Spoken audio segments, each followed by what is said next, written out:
Project वर्षा का पहला चरण पूरा होने की कगार पर है।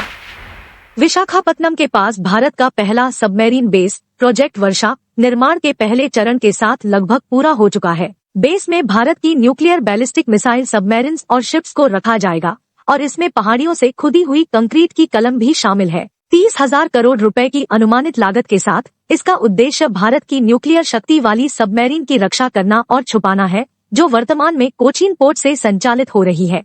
भारत की परमाणु त्रयी संपत्ति की सुरक्षा और हिंद महासागर क्षेत्र में चीनी नौसेना के बढ़ते खतरे का मुकाबला करने के लिए प्रोजेक्ट वर्षा शुरू की गई थी।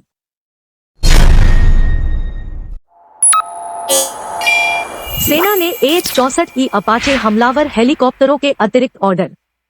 भारतीय सेना फरवरी 2024 तक 6 AH-64E अपाचे लड़ाकू हेलीकॉप्टरों का अपना पहला बैच प्राप्त करने के लिए तैयार है। इसके बाद शेष हेलीकॉप्टरों को 3 महीने के भीतर वितरित किए जाने की उम्मीद है। भारत ने फरवरी 2020 में 6 अपाचे के लिए एक अनुबंध पर हस्ताक्षर किए थे और इस साल के अंत में 5 और अधिक हासिल करने का इरादा रखता है। कैबिनेट समिति ने यूनाइटेड स्टेट्स अमेरिका से 39 अपाचे हमले के हेलीकॉप्टरों की खरीद को मंजूरी दे दी है, जिनमें से 22 पहले से ही भारतीय वायुसेना के साथ सेवा में है। अमेरिकी मूल्य वैधता विस्तार सहमत मूल्य पर 5 और हेलीकॉप्टरों को प्राप्त करने की अनुमति देता है। किसी भी अतिरिक्त खरीद के लिए फिर से बातचीत की आवश्यकता होगी, संभावित रूप से इन्फ्लेशन के लिए एडजस्टमेंट सहित। यूपी पुलिस ने भारतीय नौसेना की खरीद के बाद सागर डिफेंस द्वारा स्पॉटर मल्टीकॉप्टर ड्रोन को अपने शस्त्रागार में जोड़ा। पुणे स्थित सागर डिफेंस इंजीनियरिंग ने अपने समुद्री स्पॉटर ड्रोन के लिए उत्तर प्रदेश पुलिस से एक अनुबंध प्राप्त किया है, जिसे भारतीय नौसेना के सहयोग से विकसित किया गया था। यह कंपनी के लिए राज्य पुलिस बल का पहला अनुबंध है। स्पॉटर ड्रोन 3 किलो की पेलोड क्षमता और 20 किलोमीटर तक की सीमा के साथ मिशन महत्वपूर्ण स्थितियों के दौरान खतरे का पता लगाने और सामरिक योजना बनाने में सहायता करेगा।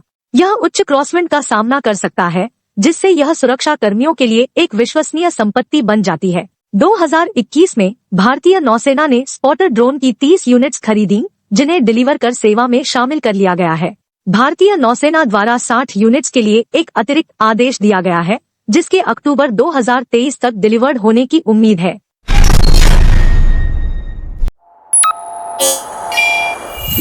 भारत नौसेना के लिए रूस और अमेरिका से अतिरिक्त मिसाइल सिस्टम्स खरीदेगा।